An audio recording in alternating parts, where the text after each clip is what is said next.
Hello and namaste. Do you know that pancreas is both a digestive powerhouse and a hormonal regulator? I believe understanding its dual role, it helps you realize how it keep और body balance and healthy. मेरा नाम है शालिनी राव, मैं digital biology science की digital रचयिता हूँ। आपको हमारा वीडियो पसंद आए तो लाइक करें, शेयर करें, साथ ही सब्सक्राइब करें। साथ ही बेल आइकन के बटन को प्रेस करना ना भूलें, जिससे कि आपको न्यू वीडियो की नोटिफिकेशन मिलती रहे। तो गाइस स्टार्ट करते हैं हम अपना आज का टॉपिक। आज हमारा क्या है, ह्यूमन फिजियोलॉजी चल रहा है, जिसका हमने 7 पार्ट बहुत ही अच्छे तरीके से सक्सेसफुली कवर किए हैं। आज हम 8 पार्ट लेकर आए हैं, जिसमें कि हम पैनक्रियाज के बारे में देखेंगे। हमने एंडोक्राइन सिस्टम पढ़ रहे हैं, इसी के अकॉर्डिंग हमने डिफरेंट टाइप्स ऑफ ग्लैंड के बारे में स्टडी किया है, exocrine, endocrine and mix gland. तो पैनक्रियाज हमारा मिक्स ग्लैंड में आता है, जिसमें कि आपका exocrine part and endocrine part दोनों ही पार्ट मौजूद होते हैं, यानी कि हार्मोन भी सीक्रेट होता है और आपका एंजाइम भी सीक्रेट होता है। जो इसकी पोजीशन क्या होती है, ये आपके स्टमक के नीचे ड्यूडेनम वाले पार्ट में लीफ लाइक स्ट्रक्चर होता है। क्या होता है? Leaf like structure. इससे पहले अगर आप पहले के वीडियोस नहीं देखे हैं तो देख लीजिएगा, क्योंकि मैंने सारा सिस्टमेटिक तरीके से पूरा 1 बाय 1 सारे ग्लैंड्स को, हाइपोथैलेमस ग्लैंड, पीनियल ग्लैंड, आपका थाइमस ग्लैंड, थायराइड ग्लैंड, सबको सिस्टमेटिक किया है। आज ये पैनक्रियाज हो जाएगा। इसके बाद हमारा एक बचेगा आपका एड्रिनल ग्लैंड और गोनेड्स। इसके बाद हम इनके डिसऑर्डर्स देखेंगे। अभी पहले हमने कवर किया है फंक्शन एंड पोजीशन, कि उनकी लोकेशन क्या होती है हमारी बॉडी में। इसके बाद हम देखेंगे इनके डिसऑर्डर्स। सारे ग्लैंड के डिसऑर्डर हम एक साथ देखने वाले हैं। तो पैनक्रियाज क्या है, हमारी सेकेंड लार्जेस्ट क्या है ग्लैंड है, जो कि हमारी बॉडी में सेकेंड लार्जेस्ट है। मिक्स ग्लैंड है, इसे मिक्स ग्लैंड भी बोलते हैं, या हेट्रोक्राइन ग्लैंड भी बोलते हैं, या इसी को हम कंपोसाइट्स ग्लैंड भी बोलते हैं। कंपोसाइट्स यानी कि कंबाइंड। तो फर्स्ट इनका क्या होता है, 2 पार्ट में ये क्या होती है, डिवाइड होती है, एक्सोक्राइन पार्ट और आपका एंडोक्राइन पार्ट। एक्सोक्राइन पार्ट जो होता है वो पैनक्रियाटिक एसिनी का फॉर्मेट करता है, जो कि आपकी 99% होता है और ये सारा टिश्यू से बना हुआ होता है। वहीं आपका एक्सोक्राइन पार्ट है, ये क्या है, आपका 1% है और आइसलैंड ऑफ लैंगरहैंस मतलब सेल्स के पैचेस होते हैं। तो ये पैचेस होते हैं, डिफरेंट टाइप्स ऑफ सेल इनमें एसोसिएट रहती है। कितनी क्वांटिटी होती है? 1 से अबव 2 मिलियंस तक। अब ये फिगर है, फिगर देखो कैसे देखते हैं हम। ये हमारा स्टमक है, स्टमक से ये जो ड्यूडेनम का पार्ट स्टार्ट होता है, यहीं से ये लीफ लाइक स्ट्रक्चर हमें देखने को मिलता है। तो इसकी पोजीशन क्या हुई, हमारे इंटेस्टाइनल ट्रैक्ट में ये कह सकते हैं ड्यूडेनम पॉइंट पे एक लीफ लाइक स्ट्रक्चर। तो आइसलैंड ऑफ लैंगरहैंस और इनकी जो डक्ट है, डक्ट ऑफ सेनेराई, और आपका क्या मेन पैनक्रियाटिक डक्ट। अब इसी में आपका क्या होता है, पैनक्रियाटिक एसिनी भी होती है, जो कि एक क्या सीक्रेट करती है, एंजाइम सीक्रेट करती है, जो आपके डाइजेस्टिव सिस्टम में डाइजेस्टिव जूस की तरह काम करता है। अब आते हैं हमारे आइसलैंड ऑफ लैंगरहैंस की बात करते हैं। आइसलैंड ऑफ लैंगरहैंस में आपके डिफरेंट टाइप्स ऑफ सेल्स होते हैं। क्या होते हैं? डिफरेंट टाइप्स ऑफ सेल्स आपको देखने को मिलते हैं। Alpha cells, mostly 4 type of cells है, alpha cells, beta cell, delta cell and P cells, pancreatic sales.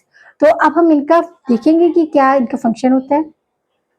Alpha cells, ये इन्हें क्या बोलते हैं, ग्लूकोजन हार्मोन्स भी बोलते हैं। ये किसको सीक्रेट करती है? ग्लूकोजन हार्मोन्स को सीक्रेट करती है, जो क्या करता है, ब्लड में शुगर यानी कि ग्लूकोज लेवल को इंक्रीज कर देता है। इसलिए इसे ग्लूकोजन को क्या बोलते हैं, हाइपर ग्लाइसेमिक हार्मोन्स भी बोलते हैं, हाइपर ग्लाइसेमिक हार्मोन्स भी बोलते हैं। दूसरा है आपका B cells, beta cell. Beta cell आपका इंसुलिन हार्मोन्स को सीक्रेट करती है। इंसुलिन हार्मोन्स क्या करता है, decrease blood glucose level, glucose level blood में ग्लूकोज लेवल को डिक्रीज करने का काम करता है। इसे हाइपोग्लाइसेमिक हार्मोन्स बोलते हैं। वहीं आपका आता है सिग्मा सेल्स। सिग्मा सेल्स जो होता है वो सोमेटिक सिस्टीन ये हार्मोन्स करता है। ये रेगुलेट फंक्शन ऑफ अल्फा और बीटा, मतलब इन दोनों के फंक्शन को, अल्फा सेल और बीटा सेल के फंक्शन को रेगुलेट करने का काम कौन करता है, सिग्मा सेल्स करती है। फिर पी सेल्स है आपका पैनक्रियाटिक, ये पॉलीसेक्राइड्स होती है, हेल्प इन डाइजेस्टिव प्रोसेस, ये डाइजेस्टिव प्रोसेस में हेल्प करती है। तो यहाँ पर हमने देखा कि किस तरह आपका पेनक्रियाटिक की पोजीशन क्या है? पेनक्रियाटिक जो है आपका पेनक्रियाज है, उसकी पोजीशन हमारे कहाँ होती है? गैस्ट्रिक इंटेस्टाइनल ट्रैक्ट, यानी कि आपके जो स्टमक के पीछे डिडोनम का पार्ट स्टार्ट होता है, वहीं पर आपकी लीफ लाइक स्ट्रक्चर होती है। इसे हम क्या मिक्स ग्लैंड भी बोलते हैं, या इसे हेट्रोक्राइन ग्लैंड्स भी बोलते हैं।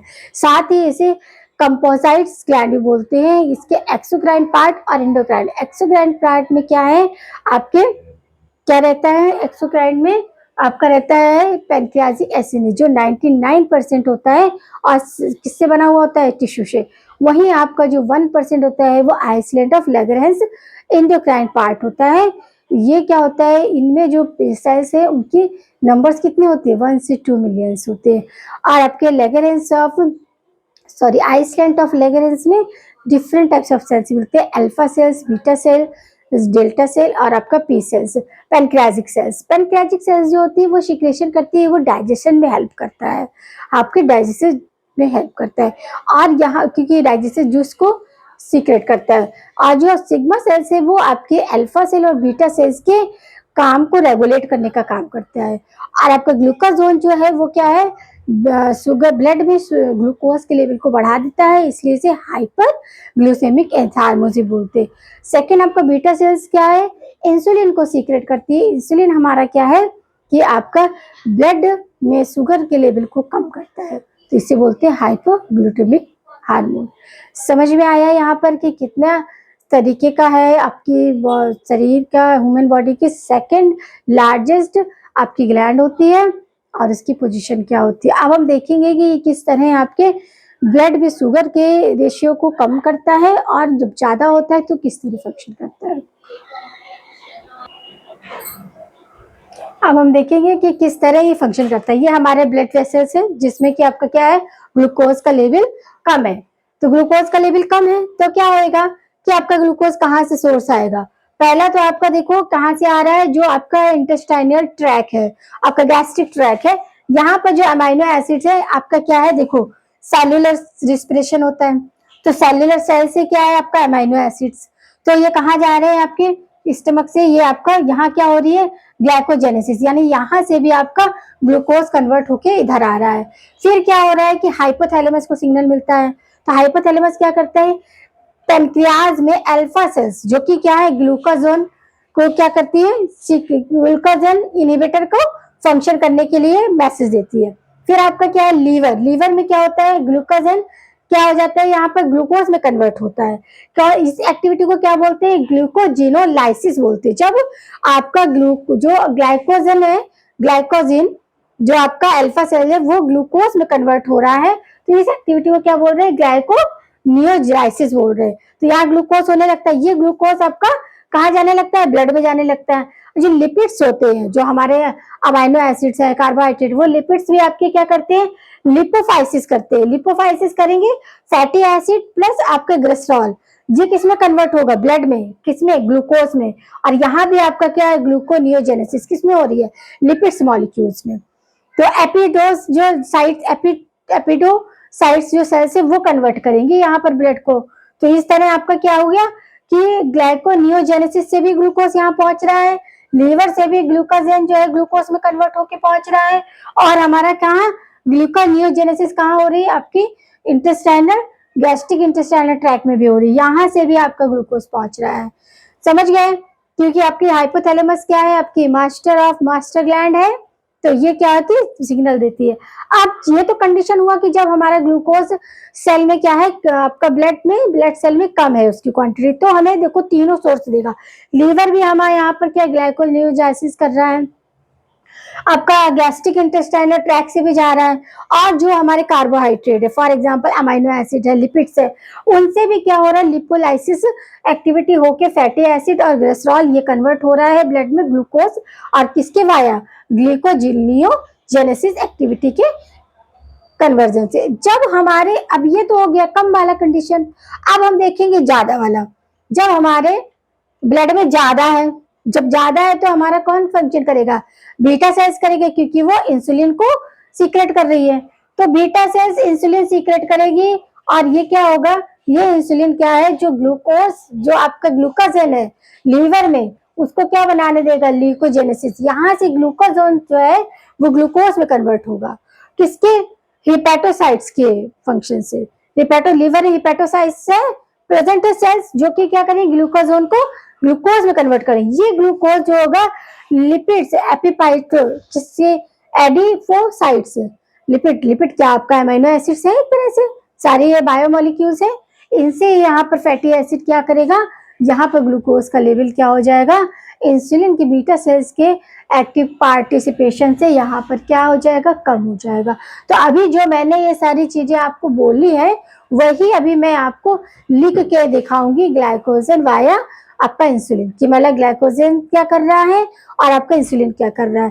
ग्लाइकोजन आपका अल्फा सेल से और इंसुलिन क्या है, बीटा सेल से। दोनों किस तरह आपके ग्लूकोज के लेवल को क्या कर रहे हैं, अपडेट कर रहे हैं ब्लड में। जिस तरह हमने आपका किस में देखा था, थायराइड पैराथायराइड ग्लैंड में देखा था कैल्सीटोनिन किस तरह आपके ब्लड में कैल्शियम के लेवल को मेंशन कर रहा था, क्योंकि हमें पता था कि वहां पर के जो ब्लड में कैल्शियम किन 3 सोर्स से आ रहा है। एक तो आपके बोन से आ रहा है, दूसरा आपका नेफ्रिक ट्यूब्यूल से आ रहा था और तीसरा आपका आ रहा था गैस्ट्रिक इंटेस्टाइनल ट्रैक्ट से। और यहाँ पर भी देखो 3 साइड से ही आ रहा है, इंटेस्टाइनल से आ रहा है, सेलुलर सेल से आ रहा है और आपका किससे आ रहा है, लीवर से। तो ये हम उसी को हम टैली करके देखेंगे। जिस तरह हमने कैल्सीटोनिन और पैराथायराइड का देखा था डिफरेंस, वैसे ही हम इसमें ऐसे ही लिखने वाले हैं। अब हम देखेंगे कि इंसुलिन वाया ग्लाइकोजन। इंसुलिन हमें पता है कहाँ है, बीटा सेल्स में सीक्रेट होता है ये हार्मोन्स। अब ये क्या है कि आपको क्या कर रहा है, ग्लूकोज लेवल को ब्लड में क्या कर रहा है, कम कर रहा है। तो हाइपोग्लाइसेमिक फैक्टर इसे बोलते हैं। टारगेट क्या है, हिपेटोसाइट्स है, हिपेटोसाइट्स यानी कि लीवर की जो सेल्स होती हैं, और साथ में एपिपोसाइट्स जो कि आपकी अमीनो एसिड्स, लिपिड्स, इनकी जो होती है, जो अमीनो एसिड और ग्लिसरॉल ये दोनों की एक्टिविटी करते हैं। तो इन दोनों को टारगेट करता है। फिर हम एक बार ये देख लेते हैं, फिर इधर देखते हैं।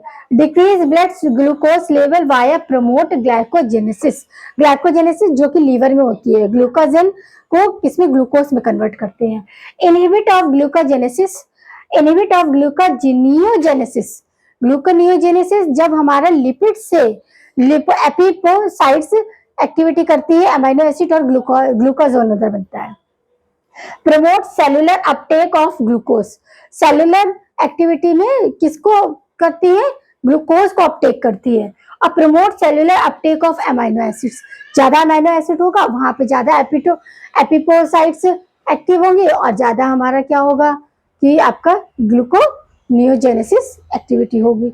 समझ लगा। अब जो ये करता है इसका जस्ट उल्टा आपका क्या करेगा, ग्लूकोजन करेगा। ग्लूकोजन अल्फा सेल से सीक्रेट होता है। हाइपरग्लोमिक क्योंकि ये क्या कर रहा है, बढ़ा रहा है, ये कम कर रहा था, हाइपोग्लोमिक है, ये ग्लूकोज लेवल को बढ़ा रहा है, तो ये हाइपरग्लोमिक फैक्टर है। टारगेट ओनली हिपेटोसाइट्स बोले तो लीवर की जो होती है उनको ही ये टारगेट करता है। Increase blood glucose level via inhibit of glycogenesis और आपका क्या है,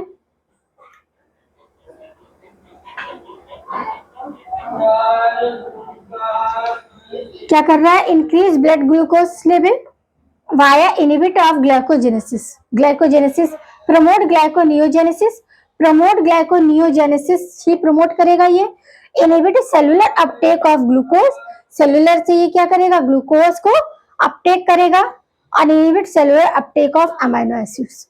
तो देखा आपने कि किस तरह आपका ग्लूकोजन जो है आपका अल्फा सेल से सीक्रेट होता है, वो क्या करता है ब्लड में आपका ग्लूकोज लेवल को बढ़ा देता है। वहीं आपका बीटा सेल से सीक्रेट इंसुलिन जो है वो क्या करता है, उसको कंट्रोल करता है, यानी कि ग्लूकोज लेवल को स्लो करता है। और जो सिग्मा सेल्स है वो अल्फा सेल और बीटा सेल दोनों को रेगुलेट करने का काम करती है। और तीसरे दफे के जो सेल है पैनक्रियाटिक सेल, वो जूसेस को सीक्रेट करती है जो कि आपकी डाइजेशन में हेल्प करती है। तो समझ में आया कि किस तरह आपका पैनक्रियाज है हमारे डाइजेस्टिव सिस्टम पर भी इफेक्ट डालता है और हमारे हार्मोनल इफेक्ट भी दिखाता है। तो किस तरह ये हमारे जो फंक्शन है उनको रेगुलेट करता है। तो यहाँ पर ये फिगर हमने देख लिया कि किस तरह पेनक्रियास की पोजीशन क्या है, और ये क्या है, सेकंड लार्जेस्ट ग्लैंड है। पोजीशन आपके स्टमक के नीचे डिडेनम वाला पार्ट स्टार्ट होता है, वहां पर लीफ लाइक स्ट्रक्चर है, जिसे कि हम क्या पेनक्रियास बोलते हैं। इंटरनल इसका स्ट्रक्चर देखेंगे ये तो आपको आइसलैंड ऑफ लैंगरहैंस दिखेगी, जो कि एक तरह से सेल्स के पैचेस फॉर्म होते हैं। ये पैचेस फॉर्म जो होते हैं इनमें different types of cells present होती हैं, मोस्टली 4 टाइप, आपका alpha cell, beta cell, gamma cell और आपका गामा सेल को सिग्मा सेल भी बोलते हैं, गामा सेल भी बोलते हैं। तो अल्फा सेल जो होती है ग्लूकाजन, ये क्या है, आपका ग्लूकोज लेवल को इंक्रीज करती है, वहीं आपके जो बीटा सेल्स है वो ग्लूकोज लेवल को डिक्रीज करती है, और जो सिग्मा सेल्स है वो अल्फा सेल और बीटा सेल दोनों को कंट्रोल करने का, ये रेगुलेट करने का काम करती है। और पी सेल्स जो होती है, पैनक्रियाटिक सेल्स होती है, वो क्या करती है, पैनक्रियाटिक जूसेस को सीक्रेट करती है, जो डाइजेशन में हेल्प होता है। तो अब हम अपने नेक्स्ट पार्ट में देखेंगे हमारा कौन सा, adrenal adrenal gland. Adrenal gland की पोजीशन क्या होती है, एड्रीनल ग्लैंड जो होता है हमारी किडनी के ऊपर, एक तरह से ये कहो कि सिटिंग पोजीशन में होती है, दो होती है क्योंकि हमारी किडनी भी 1 पेयर होती है, लेफ्ट एंड राइट। इसी तरह एड्रीनल भी हमारी 2 होती है, लेफ्ट एंड राइट। और एड्रीनल जो ग्लैंड है वो भी आपकी 2 स्ट्रक्चर से मिलकर बनी होती है, adrenal cortex and adrenal medulla. और ये भी आपके क्या है, इनकी भी ओरिजिन मेसोडर्मल होती है। अब हम देखेंगे आगे कि किस तरह मेसोडर्मल है, एक्टोडर्मल है या एंडोडर्मल है। ये सारा का सारा हमने आपको पार्ट 2 या 3 में बताया है कि कौन सी ग्लैंड जो है ओरिजिन के बेस पे एक्टोडर्म है, एंडोडर्म है या मेसोडर्म है। तो यहाँ पर आपका ये इंपॉर्टेंट ग्लैंड फिनिश हो रही है। हम अब नेक्स्ट ग्लैंड को नेक्स्ट पार्ट में देखेंगे। तो इसमें हमने आज के पार्ट में क्या देखा, पूरी तरीके से कवर किया है आपको पेनक्रियास को। तो पेनक्रियास भी बहुत इंपॉर्टेंट है, कैसी है, मिक्स ग्लैंड है। याद रखना कि मिक्स है, इसे आपका क्या हेट्रोक्राइन भी बोलते हैं, मिक्स भी बोलते हैं, और क्या बोलते हैं, कंपोसाइट्स भी बोलते हैं। कंपोसाइट्स 2 पार्ट, एक्सोक्राइन और एंडोक्राइन। एक्सोक्राइन जो होता है वो आपका 99% होता है, जो कि टिश्यू से बना होता है, जबकि एंडोक्राइन जो है वो ओनली 1% है, और मोस्टली आइसलैंड ऑफ सेल्स, ये सेल्स से मोड होता है, पैचेस ऑफ सेल्स होते हैं। समझ लगा। और इनके फंक्शन भी हमने देख लिए कि किस तरह आपके ग्लूकोज के लेवल को बढ़ा रहे हैं और किस तरह ग्लूकोज के लेवल को डिक्रीज कर रहे हैं, इंक्रीज कर रहे हैं। और ऐसी भी सेल्स है जो अल्फा और बीटा सेल्स को भी रेगुलेट करने का काम करती है। तो आपको क्या करना है, अच्छे से अपने नोट्स बनाने हैं, अच्छे से स्टडी करनी। कोई भी चीज़ नहीं समझ आ रही है तो उसको रीड करो, क्योंकि कोई भी चीज़, अब जैसे आप कोई काम करने चलते हो तो फर्स्ट टाइम में तो परफेक्ट नहीं होता है। फॉर एग्जांपल जैसे आप ये देख लो, कुछ कुकिंग करने गए तो फर्स्ट टाइम उतना टेस्टी नहीं बनेगा, मगर जब आप उसे रेगुलर 1 2 3 टाइम कर लोगे तो फिर उसमें टेस्ट आएगा। ऐसे आप पढ़ाई, एक बार नहीं आ रहा 2 बार करो, 3 बार करो और करते रहो। मैं तो बोल रही हूँ कि जो सब आपको जो नहीं आ रहा है उसको आप क्या करो, याद करो, लिख लिख कर। 1 बार लिखा, 2 बार लिखा, आपको 2 बार भी समझ नहीं। जैसे एनसीईआरटी रीडिंग करते हैं तो आपको फर्स्ट बार रीडिंग किया तो पैराग्राफ को समझ नहीं आता, पूरे लेसन को लेके नहीं बैठना है, पैराग्राफ लेके बैठना है। एक आपने पैराग्राफ लिया इस लेसन का, उस पैराग्राफ को आप 1 टाइम पढ़ते हैं, आपको कुछ भी समझ में नहीं आता है। अगर पहले से आपको उसकी थोड़ी नॉलेज होगी तो समझ में आएगा, नहीं तो आपको बहुत ही क्रिटिकल लगता है। फिर 2 बार करते हो, 3 बार करते हो, 4 बार, जब 5वीं बार आप रीडिंग कर रहे हो तब आपको समझ में आता है कि हाँ, ये जो सेंटेंस है वो कहाँ से कनेक्ट किया जा रहा है, कहाँ एनालाइज हो रही है और कहाँ हमें रिजल्ट देखना है, क्योंकि बहुत ही कंप्रेस फॉर्म में लिखा हुआ है। तो उसको आप कैसे एनालाइज कर पाओगे, जब आपके पास नॉलेज होगी। और नॉलेज कैसे होगी कि आप प्रैक्टिस करोगे, रिवाइज करोगे, तब आपकी प्रैक्टिस अपने आप क्या हो जाएगी, प्रॉपर वे में आपकी स्टडी चलने लगेगी। क्योंकि स्टडी आपको ही करनी है। स्टडी के 2 ही मूल मंत्र है, एक सेल्फ स्टडी, सिर्फ नोट्स ले लेके या वीडियो देख देख के कुछ नहीं होता है। जब तक आप खुद से नहीं पढ़ोगे तब तक आपको कुछ नहीं आना। कितना भी अच्छा टीचर वीडियो में पढ़ा रही है, मगर जब से आपने खुद से प्रयास नहीं किया तो आपको नहीं आने वाला। और दूसरा है रिवीजन। ये 2 आपने किया तो आपका रिजल्ट बेटर हो, इससे कोई रोक नहीं सकता। आप अपनी सेल्फ स्टडी स्टार्ट करिए और साथ ही रिवीजन करिए, क्योंकि सेल्फ स्टडी करते हैं तो हमें सिलेबस खत्म करने की पड़ी रहती नहीं, कि सिलेबस आपने आगे पढ़ा उसको रिवाइज करिए। रिवीजन ही आपका रिजल्ट बनाती है। मैं बार बार बोलती हूँ कि रिवीजन जो है वही आपका रिजल्ट देता है। तो जितना बेटर आप रिवीजन करोगे उतना ही अच्छा आपको रिजल्ट देखने को मिलेगा। रिवीजन के भी बहुत तरीके होते हैं। कुछ बच्चे क्या करते हैं, नोट्स लेके बैठते हैं, कुछ नोट्स को पलट के रख देते हैं और फिर अपना न्यू पेज में लिखना चालू करते हैं, ये था ये तब। एक कीवर्ड लिखिए, उस कीवर्ड से पूरा पैराग्राफ आपका कनेक्ट हो जाएगा। पूरे पैराग्राफ को आप माइंड में ही रिवाइज कर लीजिए, तो आपका सेफ टाइम भी होगा और आपके जो मेथड है वो उसमें आपको क्या हो जाएगी, दिलचस्पी आ जाएगी। पता लगा करने बैठो, थोड़ा सा नहीं आया, फिर आपका भी अरे यार इतना देर से लगे हैं, आ रहा है नहीं आ रहा, अभी नहीं हो रहा है, छोड़ देते हैं। ऐसा नहीं है, उसको लेकर बैठिए, दोबारा लेकर बैठिए। और ऐसा नहीं कि पहले प्रयास में नहीं आ रहा तो दूसरे प्रयास में, क्या पता है कि पहले प्रयास से ज़्यादा दूसरे प्रयास में आपको बहुत अच्छे से सारी कंसेप्ट क्लियर हो जाए। कभी भी डर के, हार के, निराश होके नहीं बैठना है, आपको कंटिन्यू करते रहना है। कंटिन्यू करेंगे, रिजल्ट अपने आप, भले ही आपको स्लो स्लो रेट में मिले, मगर एक दिन वो मार्जिन इतना हाई हो जाएगा कि आप खुद, आपको नहीं लगेगा मैंने ये किया है। ऐसा होता है, बट आपको क्या करना है, कंटिन्यूटी बनानी है, रेगुलरिटी बनानी है। तो मिलेंगे नेक्स्ट पार्ट में अपने नेक्स्ट क्लाइंट के साथ।